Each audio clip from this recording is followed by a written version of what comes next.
Bom, então vamos lá. Para quem não me conhece, que vai estar assistindo, né. Meu nome é Ronaísa Santana, eu sou CEO da IEP Cursos, um projeto cultural, onde a gente preza sempre por cultura e bem-estar.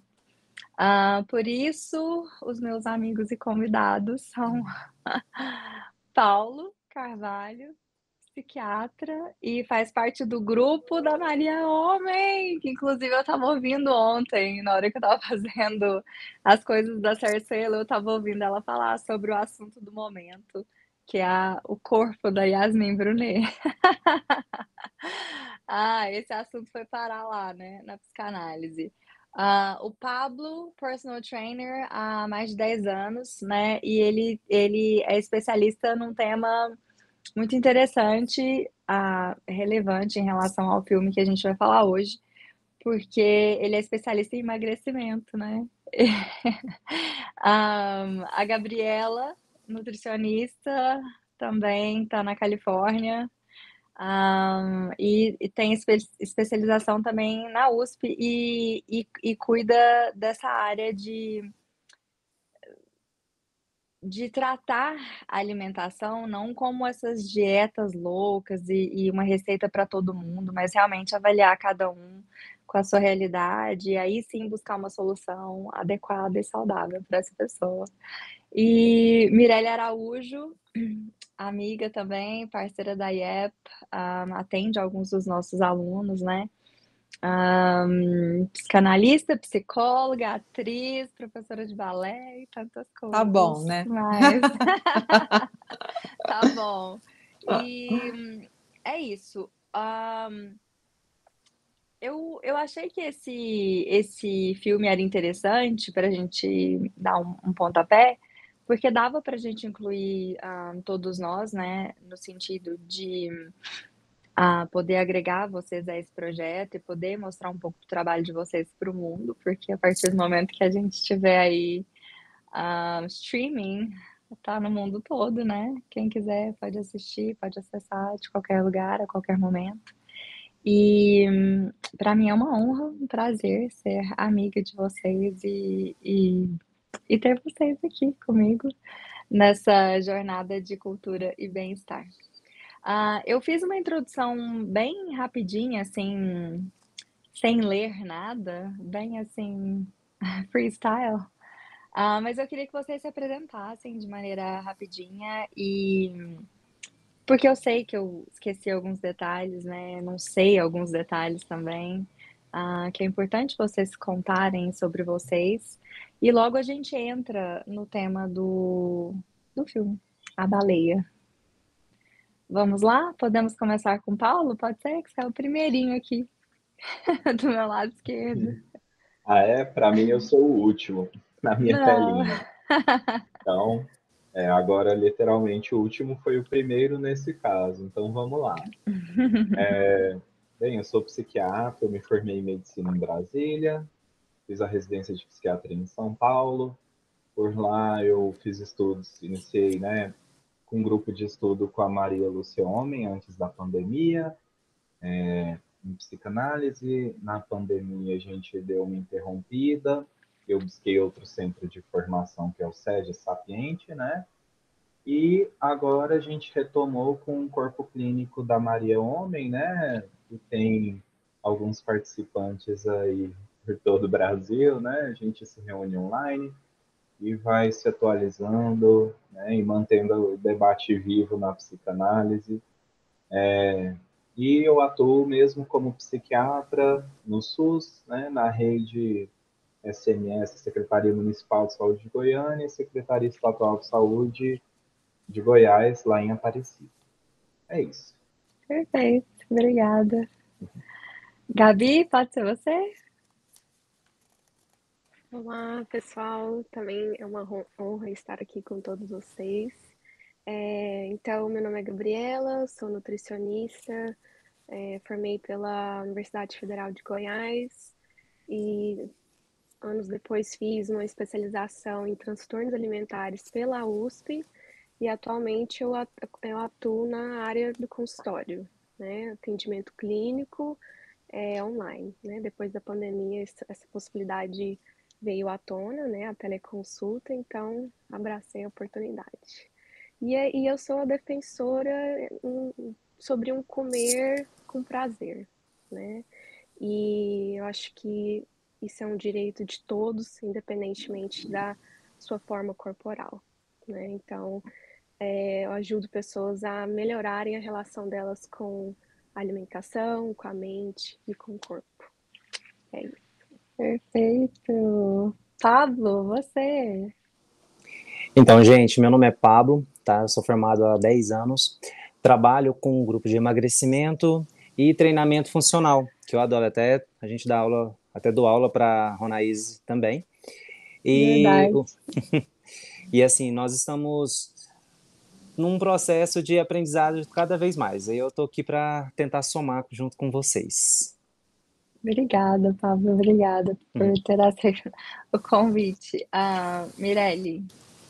Então, eu sou Mirelle Araújo, sou psicóloga formada pela PUC, me especializei em psicanálise e, por ser artista, abracei a causa da arte e psicanálise muito cedo e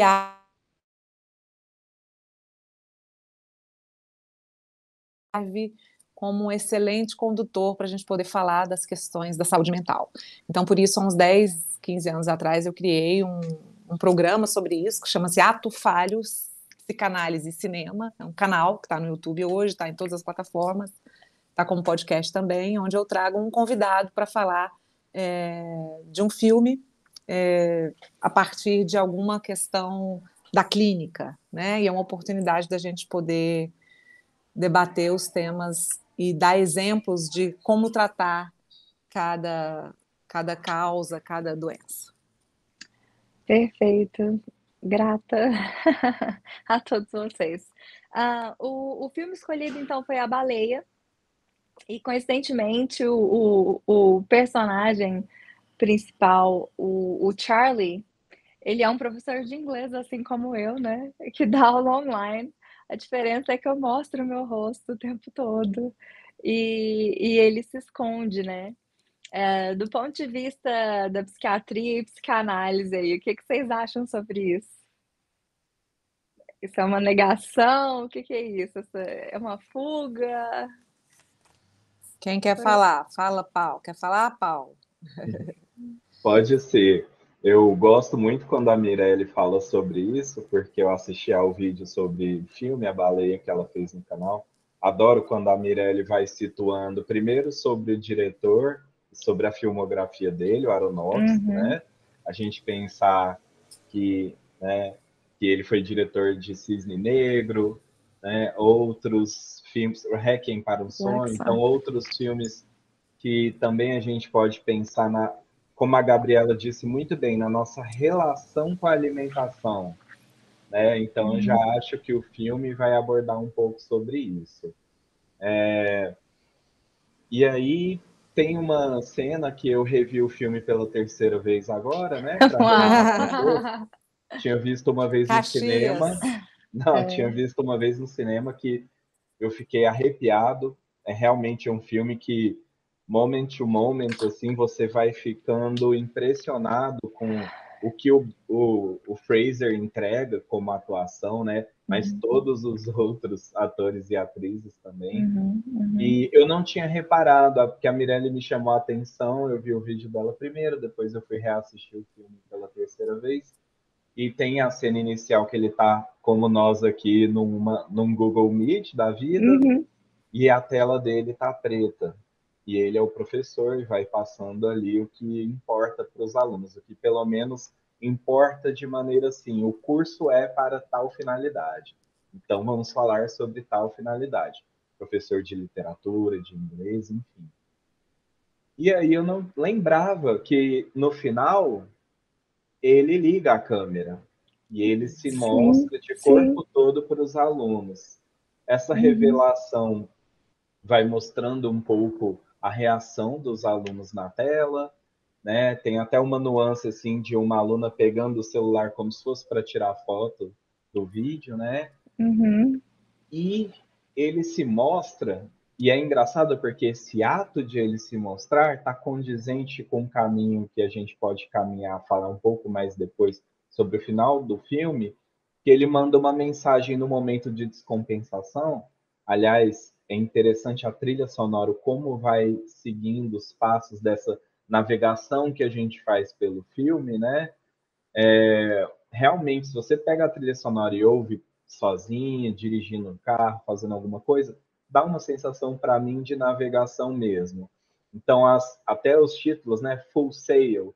Então, tem hora que você tem uma sensação de smooth sailing, até sublime a música, e tem hora mais para o final que ele descompensa e desconta no que a gente vai tratar um pouquinho sobre transtorno de compulsão alimentar, enfim. Ele pega 2 pizzas e come, a música fica muito mais conturbada, É a e aí Moby chega, Dick, né, Paulo? É a né, Moby Moby Dick. Dick, né?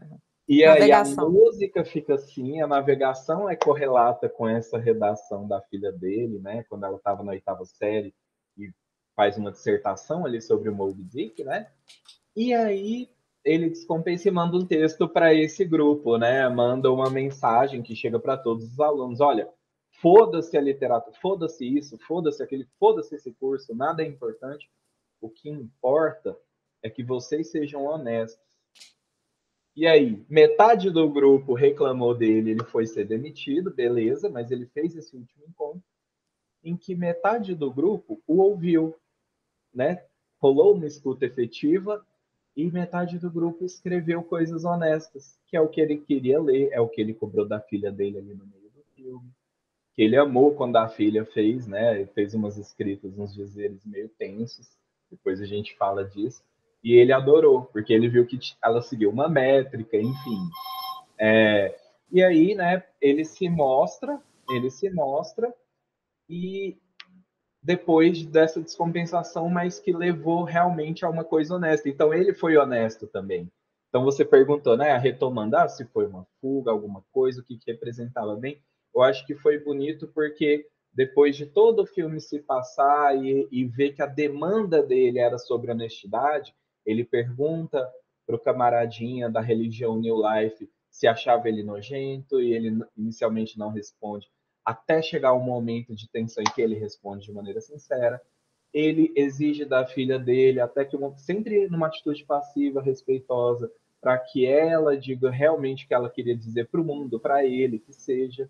E aí ele é honesto também e se mostra um pouquinho antes do desfecho.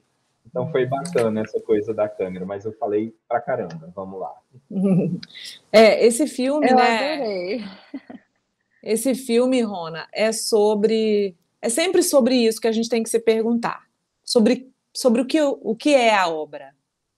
Uma obra artística, ela está sempre a serviço da psicologia, da psicanálise, da psiquiatria, das áreas de humanas. Por quê? Porque ela promove uma pergunta, não é uma resposta.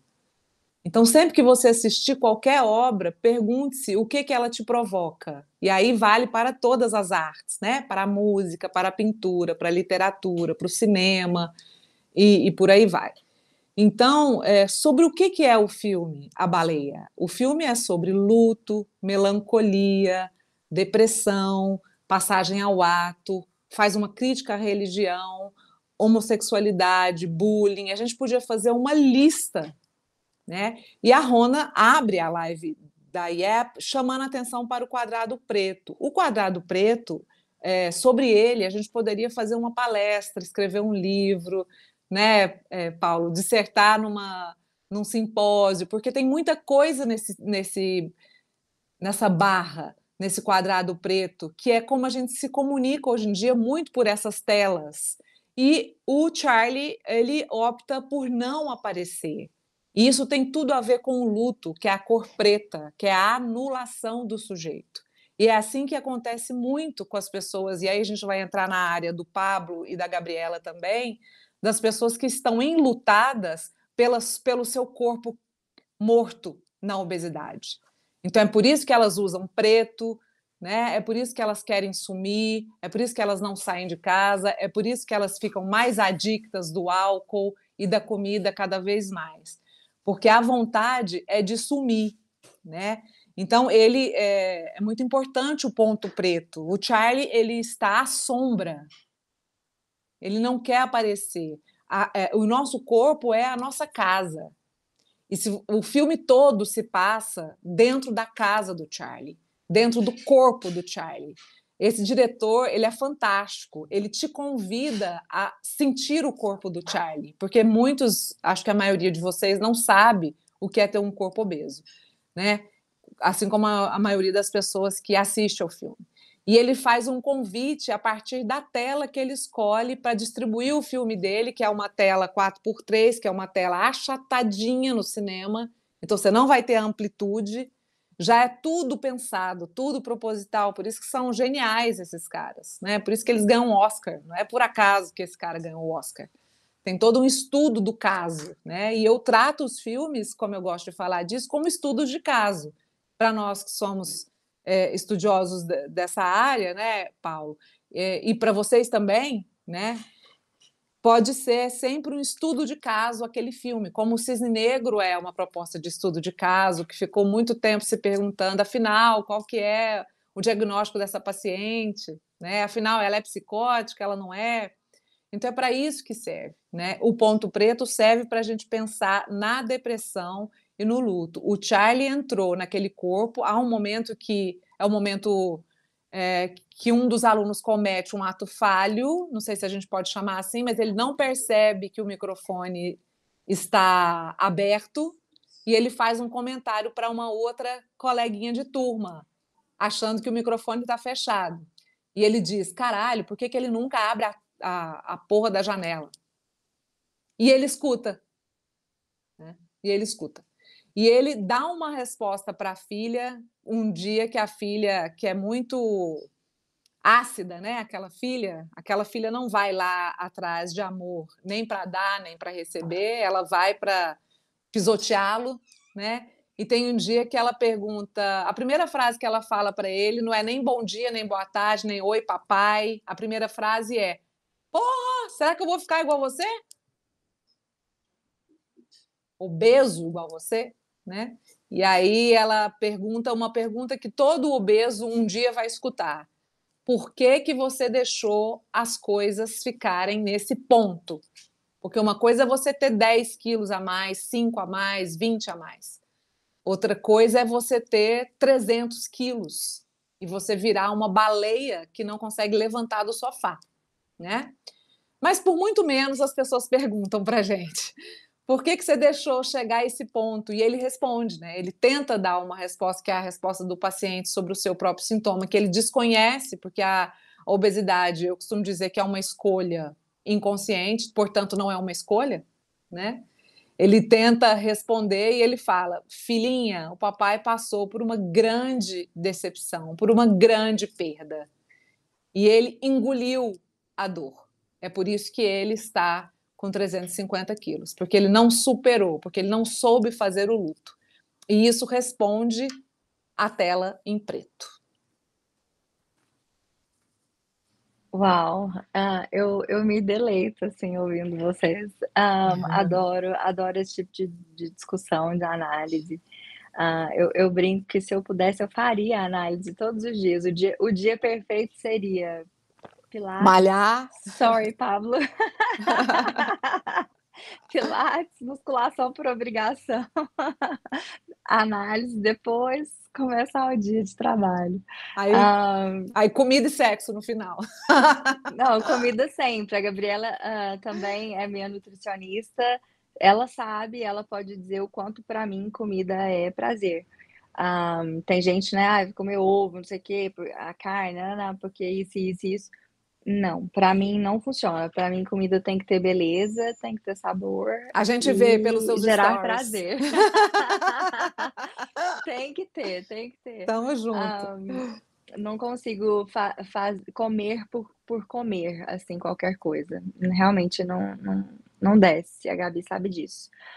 Eu queria chamar para conversa a Gabi, porque isso que a Mirelle trouxe, assim, da obesidade, da pessoa estar num único lugar ali, não conseguir nem levantar do sofá, E apesar de realmente não ser a grande maioria, graças a Deus, né? Mas sabemos que nos Estados Unidos isso é uma realidade muito comum, muito comum. Tem até programas de TV, né, que contam essa Sim, realidade de é muitos. pandêmico, né, Rona? É É uma, pandêmico. para mim é inacreditável, mas os números são altos, né? Não é brincadeira. E alguns, às vezes, muitos não conseguem nem, não tem a possibilidade de passar por uma cirurgia nem nada, porque o caso já é tão grave, a coisa já está tão, né, avançada que às vezes me parece que são casos que se não mudar aqui, fica sem solução. É como se aquilo ali fosse o fim da pessoa mesmo, assim, não vai ter solução para aquilo se ela não mudar a mente. Como E foi, né? é, No caso desse filme, a gente no vai caso até a dele, morte, ele né? vai até o fim, né, ali, Uhum, naquele mesmo lugar. uhum. Então, o que que você acha disso, Gabi? Assim, você acompanha um pouco disso aí, ou isso ou tá fora da sua realidade de atuação? Ahm, Você acha que quando a pessoa chega naquele nível tem um caminho de volta ou tá muito tarde? O que que você pode nos dizer?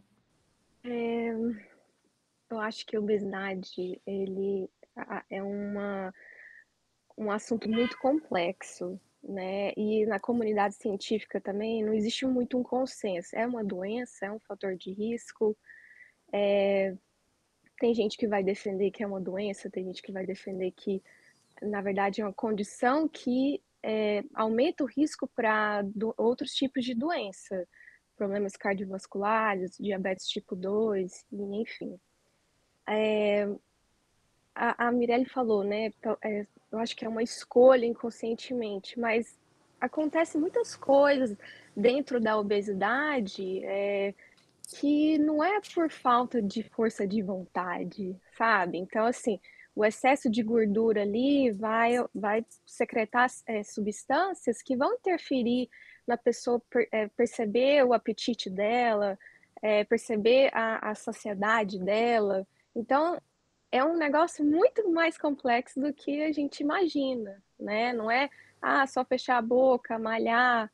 E para chegar nesse ponto que ele chegou, Uhum. tem uma depressão ali no fundo também, uma falta de motivação.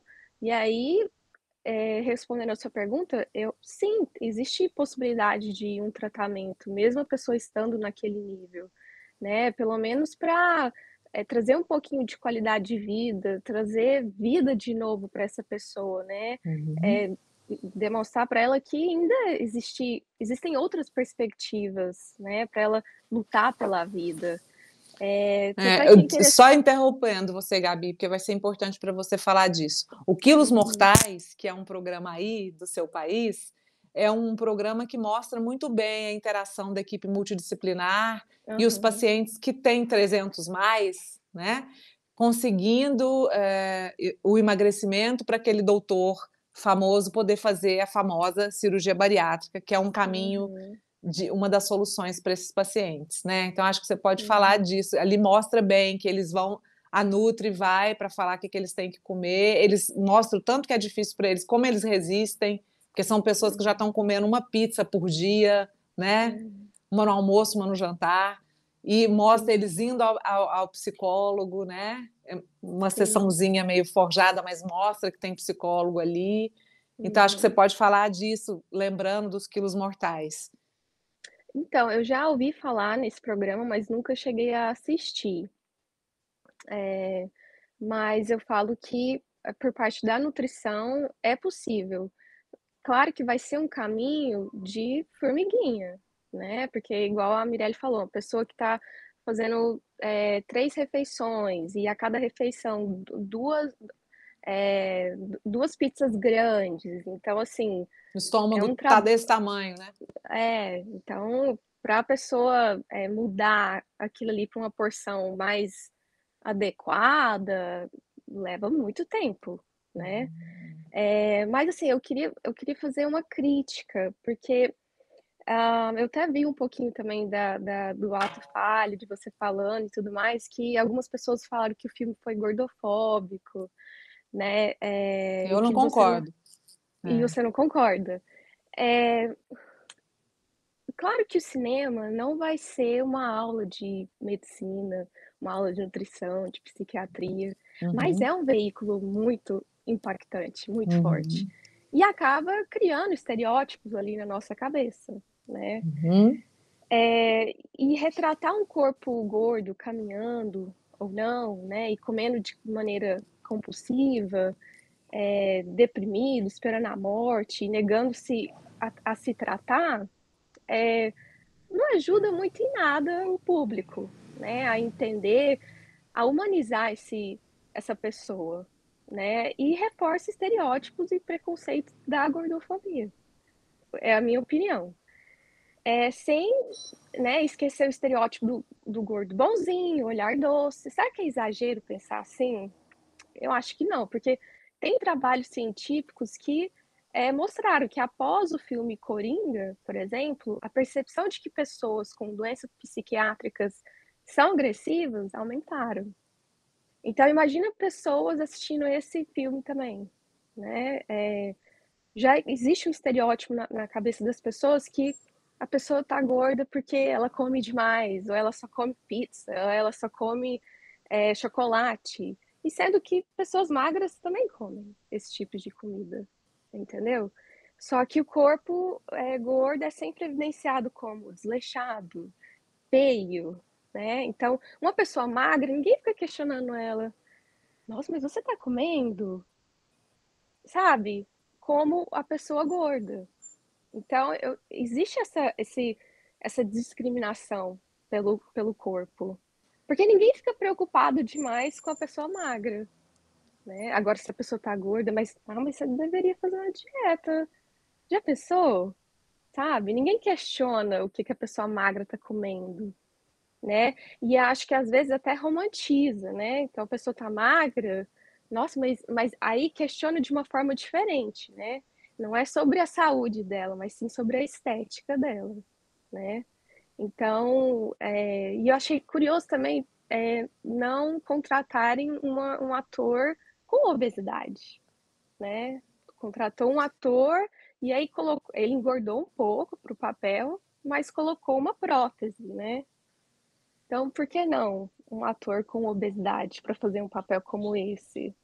Então, assim, acho que eu não sei, fiquei com um olhar muito crítico para isso.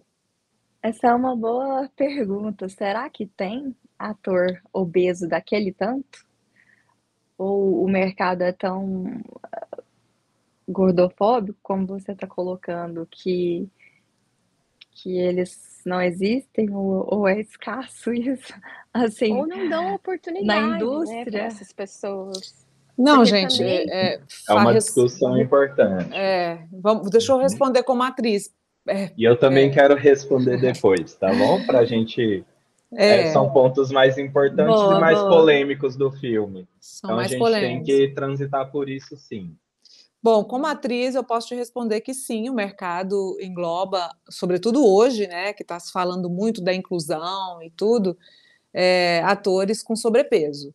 No entanto, atores com esse nível de sobrepeso que eles precisavam, né, porque eles fazem uma alusão ao filme Moby Dick, não é à toa que eles precisavam. Tem um momento até que a gente consegue ver uma baleia levantando do mar, que é uma filmagem que eles fazem com a câmera acima do ator e ele fazendo muita dificuldade para levantar e ele finalmente consegue, ele faz um rosto para cima, assim, um olhar que não por acaso o diretor pega uma câmera que é exatamente a cena da baleia saindo da água.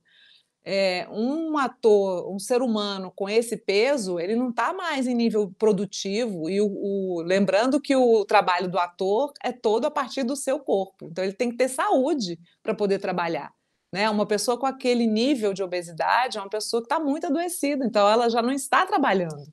Né? Por isso, não contratar um ator com esse peso. Aquele ator ali só está trabalhando naquele filme porque ele não tem aquele peso, porque inclusive esse ator estava sim considerado como obeso. Não sei se vocês leram a história dele, mas inclusive ele sofreu um bullying público de um diretor falando que ele foi um galã e que com aquele corpo ele jamais, eu falo disso no meu programa Ato Falho, ele conseguiria papel novamente, porque estava velho, caquético e obeso, né? Então ele já é um ator obeso para os padrões hollywoodianos, vamos dizer assim, né? Uma pessoa que estava com 20 quilos, 15 quilos acima, o Brandon. E aí ele explicando a questão da prótese, né?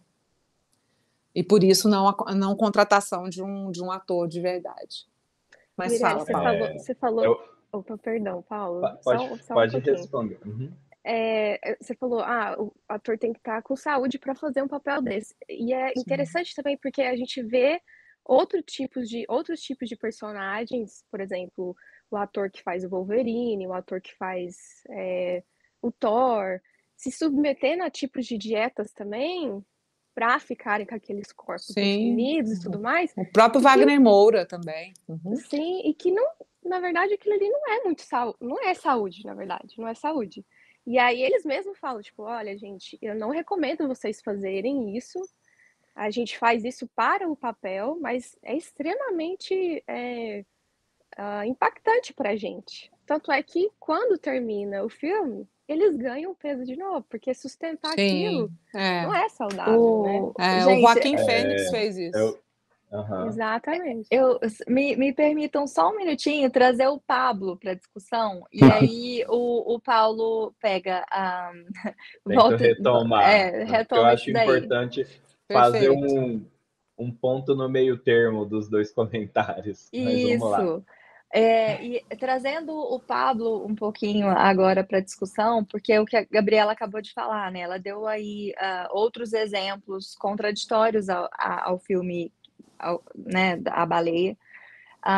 E o Pablo sempre fala isso, né? A gente sempre fala do não uso, né, de anabolizantes e tal.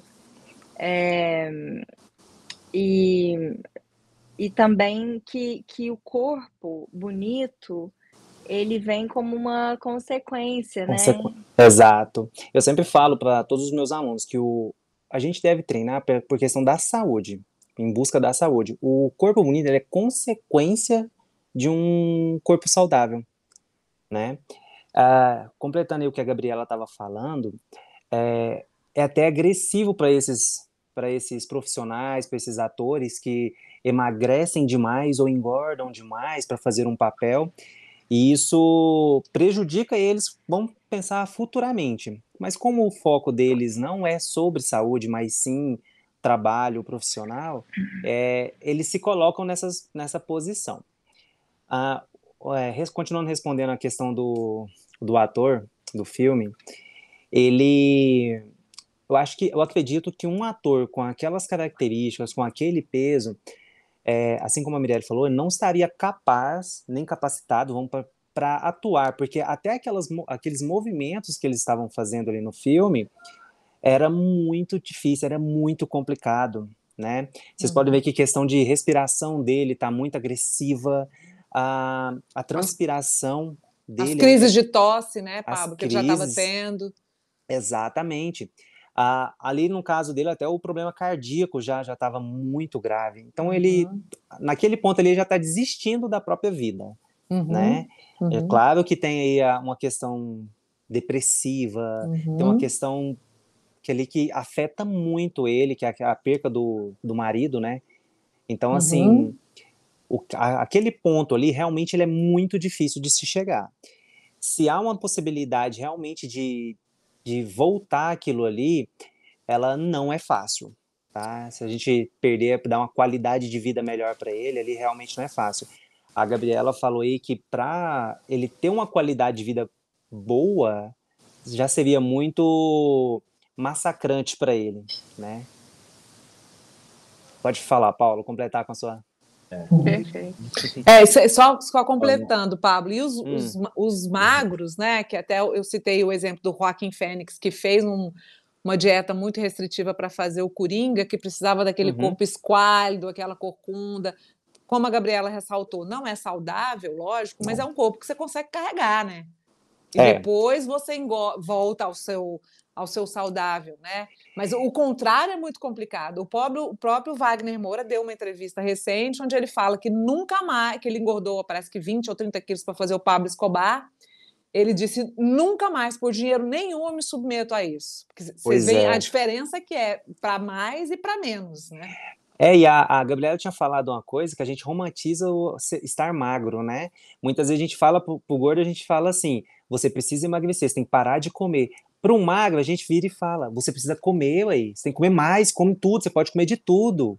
Muitas vezes a pessoa fala, nós falamos isso, né? E claro que é errado até a gente falar dessa forma, mas você quer incentivar a pessoa a comer, sendo que você tem que prestar atenção num monte de outras coisas por trás disso. Mas e aquela história que eu já ouvi muito, como magra, que sempre fui, agora nem tanto, né? Deu uma engordadinha.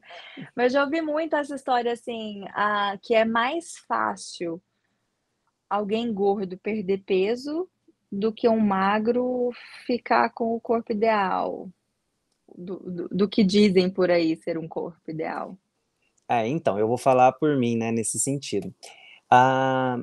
O magro se alimentar, ele começar a aumentar a quantidade de comida, de treinar e se forçar a comer mais, porque normalmente quem é muito magro, ele precisa comer mais e muitas vezes ele não dá conta. Realmente é muito difícil. O seu estômago é pequeno, você não consegue, né? O metabolismo é acelerado, o metabolismo, né, exato. E já para quem quem está no sobrepeso, né, é uma reeducação alimentar, a Gabriela vai poder falar muito melhor do que eu sobre isso, se reeducar na questão de alimentação e comer e diminuindo as quantidades de comida, né, tentando fazer essa reeducação. E realmente, para mim, engordar, no meu caso, é muito difícil engordar, eu vou ser um exemplo também disso magro, também, né? Eu sou magro, eu me alimento muito, eu como muito, tentando sempre bater uma quantidade de calorias X para poder conseguir ganhar peso, e realmente é muito difícil para mim. Para quem está no sobrepeso, ele tentar diminuir essas calorias. Então, diminuir para mim é mais fácil do que comer, porque você não sente fome, né? Você já não sente fome, muitas vezes você tem que forçar um pouco a comer. Então, realmente isso para mim é mais difícil. Mas a Gabriela pode falar, acho que melhor do que eu. Vai, Paulo. Assim, Paulo, você quer falar? Ninguém tá deixando o Paulo falar. Responde e eu tento, se minha memória for o suficiente para tal, linkar tudo isso. Mas vai lá, Gabriela. Valendo. Na verdade, o processo de emagrecimento, ele também é complexo, porque o nosso corpo, ele tenta dificultar isso, porque ele acha que isso é algo ruim. Então ele não entende o que a gente está fazendo. Como se fosse tão agressivo quanto passar por uma cirurgia, como se a tendência biológica do corpo fosse um pouco, vamos estocar, armazenar essa energia. Eu posso passar por períodos de fome, ter que ficar hibernando. Exato. É um pouco mais difícil para o corpo perder do que ganhar, né? Apesar de ser difícil as duas situações, a gente tem que chegar no equilíbrio, mas eu lembro muito dos professores de endocrinologistas falando assim, olha, é muito mais difícil voltar puramente biologicamente, sim, do que o contrário. Mas vai lá, só para... Por isso que o efeito sanfona acontece, né?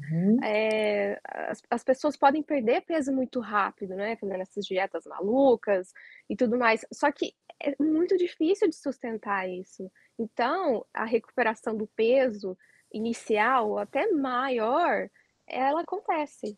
Então, o corpo vê esse emagrecimento como algo em perigo, né? Opa, uma ameaça, tá passando né? fome, uma ameaça, essa é a palavra que eu queria falar. E aí, dependendo também de outras pessoas, comer uma quantidade a mais é mais difícil. Então, depende, mas ambos os casos são difíceis. Por isso tem que haver uma reeducação alimentar, né, Gabriela? A pessoa tem que se a única reeducar. Saída.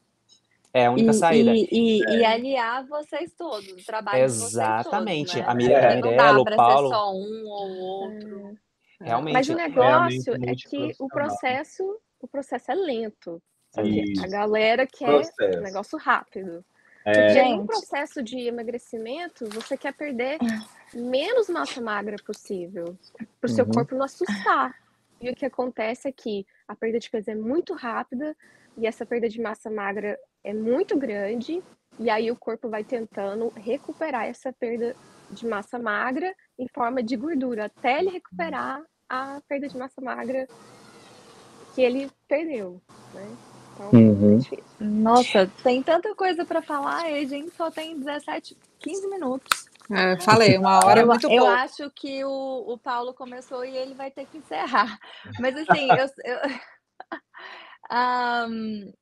vai lá, Paulo, tá você. bom, vamos lá e você faz o encerramento. Bem, vou tentar pontuar um pouquinho de cada discurso, mas lembrando, né, o que a Rona falou, assim, dessa essa dificuldade, assim, a gente tem que pensar numa reeducação alimentar como um processo, e o filme mostra muito bem como os hábitos vão sendo criados sem a gente ver. Aí chega um parente nosso, a filha do Charlie, e pergunta: como você chegou nesse ponto? Né? Eu tenho nojo de você. Por quê? Eu sei que eu engordei um pouco desde a última vez que você me viu. Não, não é nojo disso. É nojo de você ter me abandonado aos 8 anos. Né? É. Então, para todas as pessoas para as quais eu recomendo o filme A Baleia, eu digo, é um excelente filme. É emocionante. A atuação é perfeita, a trilha sonora é perfeita. Né? Eu acho que a escolha do ator, do protagonista, deve ter, né, deve ter sido por causa do que ele poderia entregar como ator. Né? Imagino eu, ele passou por situação. Eu cheguei, né, se a gente de pensar no IMC, nas escalas, eu cheguei na obesidade 1 e eu sei a luta que é, quantos colegas são, tenho as justificativas que forem, né, para pensar que, nossa, para mim é muito difícil, porque para o Charlie foi um evento de vida importante, um luto, uma perda do namorado, que teve a ver com assédio, uma questão da igreja, né? A Isso. cuidadora dele, que é a melhor amiga, no meio do filme revela que ela era a ex-cunhada dele. E É. ela, no final, ela pede: cara, por favor, não me faça passar por isso de novo. Não me diga que você vai morrer. Porque eu estava cuidando por anos do meu irmão, que estava anoréxico, depressivo, não Uhum. conseguia comer nada. E eu lutando para fazer ele comer, e agora eu tenho que lutar para fazer você parar de comer e assistir você morrer na minha frente. E a gente não pode esquecer que foi um caso de anorexia, né, que levou ele ao suicídio, que a gente vai chamar de passagem ao ato, né? É. E ele pulou de uma ponte, né, Paulo? Isso. E aí, e se a gente tivesse tempo, a gente ia falar do desserviço prestado pela igreja e pela religião nesse caso, né? Com certeza que o Os dois Aronofsky extremos. trabalha muito bem em relação Muito aos bem. extremos, em relação ao como a religião pode ser parte da sua rede de apoio, como a amiga cuidadora era a rede de apoio dele, E né? não foi, né? E não foi o contrário. Isso. E aí, assim, como a religião pode ser, ou pode ser exatamente o contrário Uhum, disso. uhum, Então, o que importa é o uso que você faz da sua uhum. rede, né? E como isso te adoece ou não. Como o trabalho te adoece, a religião te adoece, as suas relações de amizade adoecem, né? E aí, eu falo desse filme, eu gosto muito de falar para a pessoa que não viu e que pergunta, mas e essas polêmicas? E perpassa exatamente esses contrapontos da Mirelle e que a Gabriela levantaram. Que as duas Teve levantaram. uma Eu falo, pessoa. é um filme sobre o indivíduo, sobre as escolhas desse indivíduo e como foi chegando a esse ponto em que no recorte do filme, aliás, desculpa interromper, Rona, mas eu amo filmes que são recortados num só cenário, tipo, eu acho que é Deus da Carnificina também, com Christopher Uhum. Watts, né? Dogville. Dogville. E esse é excelente, porque você vê nuances de como tá lá fora. Tá chovendo, tá uma tempestade, tá escuro, tá nebuloso, a casa tá escura.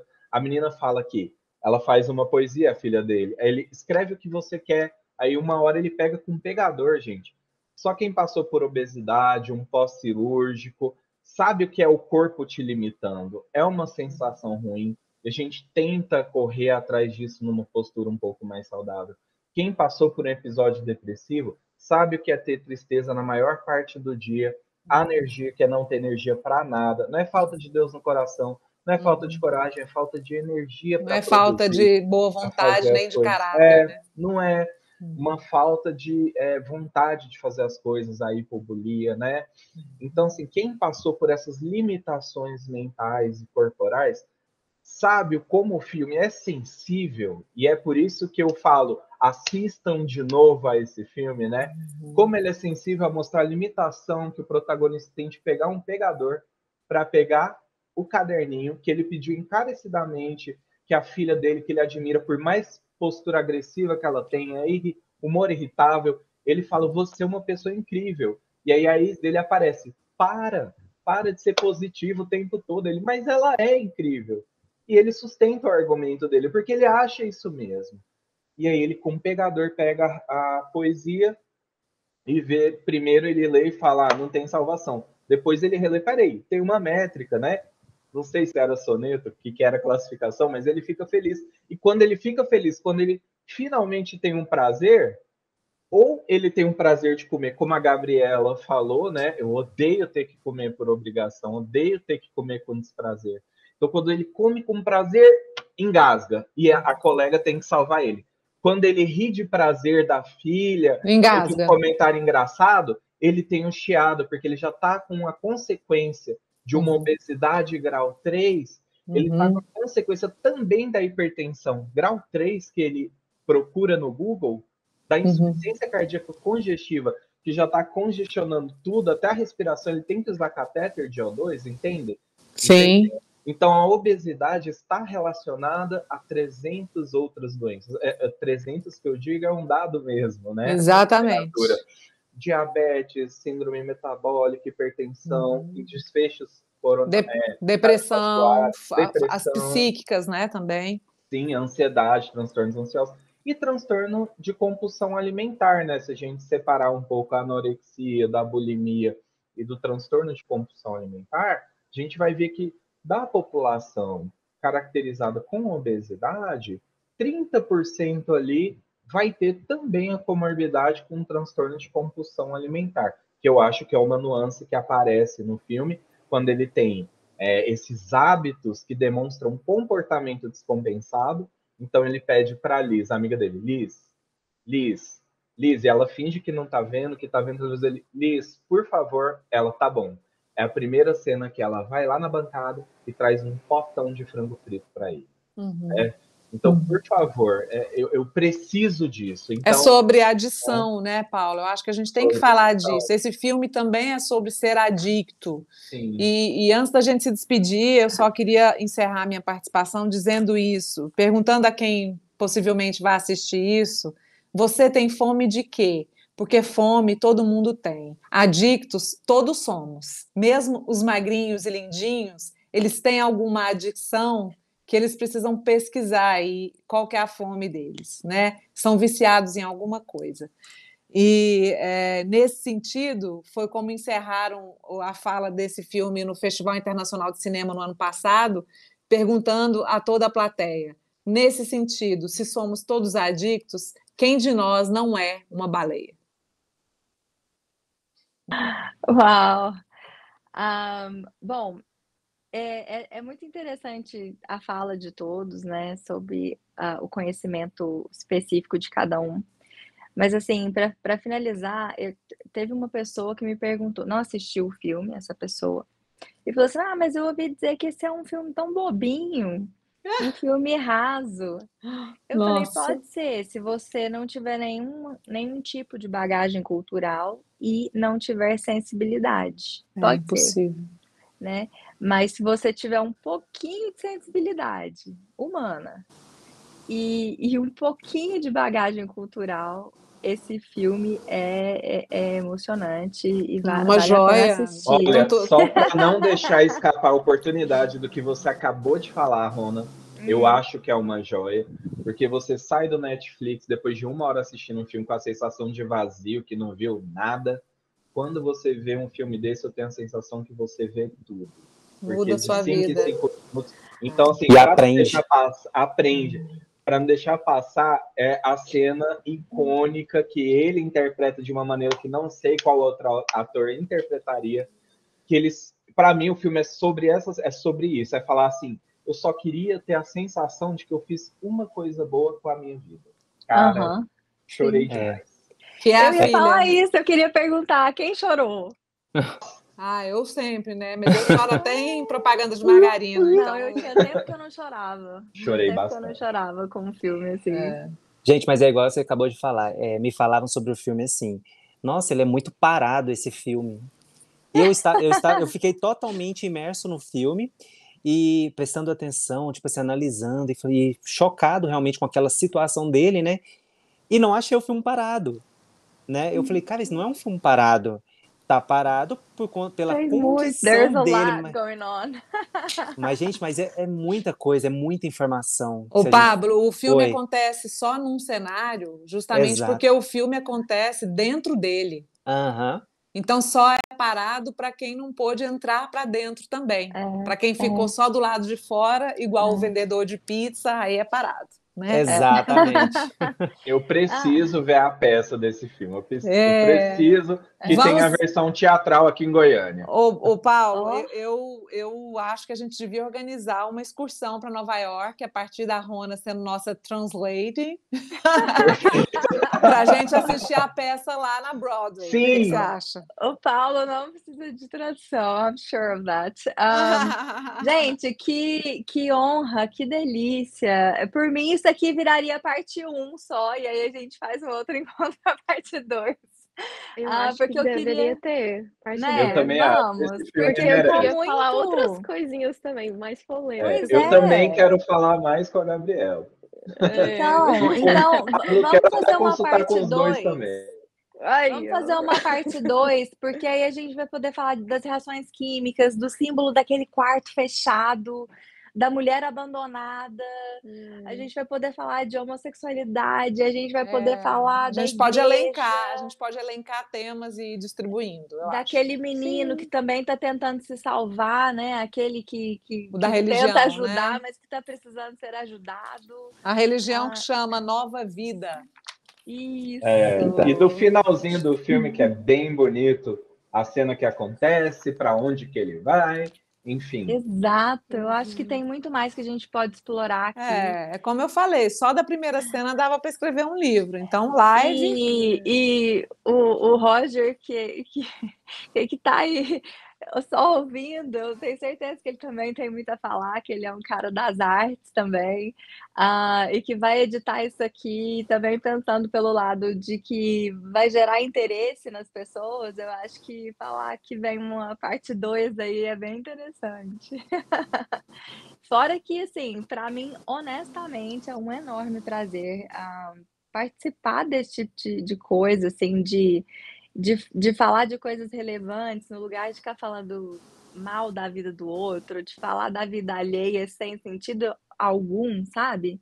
Falar de saúde, discutir arte, né? Isso, alguém falar que aquele filme é vazio, monótono, como assim? Que mundo que você tá? Ontem eu estava ouvindo, além de Maria Homem falar de Yasmin Brunet, eu estava ouvindo a Oprah Winfrey e um professor lá da Harvard University. Eles lançaram um livro também sobre happiness, né? Um jeito de buscar. Ninguém é feliz o tempo todo, felicidade não existe, mas aí tem um jeito de estar mais feliz. E é muito interessante conectar tudo isso, sabe?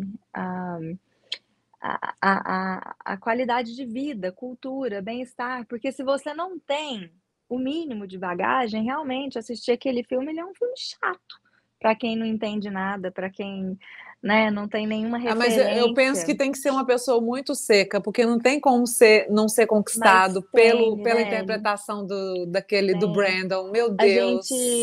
Eu estava falando da Oprah e desse professor lá da Harvard University, porque ele estava falando isso, essa nossa conexão hoje com as telas, tá deixando as pessoas com um vazio, e ele estava explicando, e o Paulo, médico, pode explicar isso melhor depois também, mas ele estava explicando que tem algumas reações químicas que acontecem aqui, que só acontecem quando você tem contato.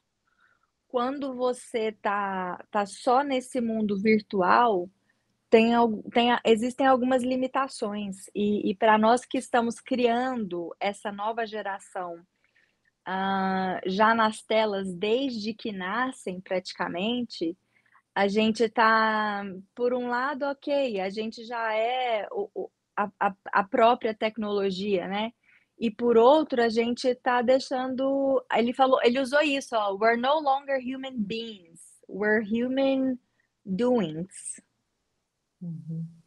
Porque a gente não consegue mais ficar um pouquinho assim e falar, não tô fazendo nada.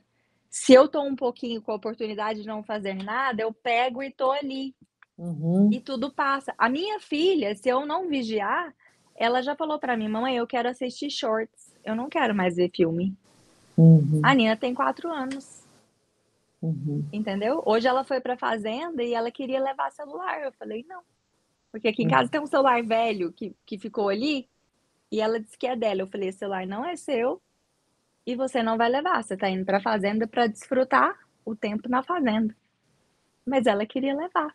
E veio com essa história de que quer ver shorts. Vicia fácil, né, Roma? Por isso, adictos.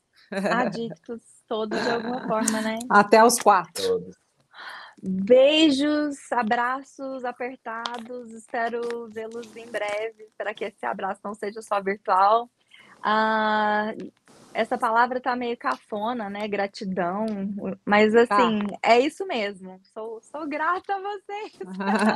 Fala inglês, que é mais bonita. Beijo. Foi um prazer conhecer Beijo. quem eu não conhecia. E até a próxima. Prazer. Até, gente. Foi um prazer, hein? Prazer, Thank you. Pablo. Beijo, Até a próxima. obrigada. Demais. Obrigada. Tchau, tchau. Tchau, tchau.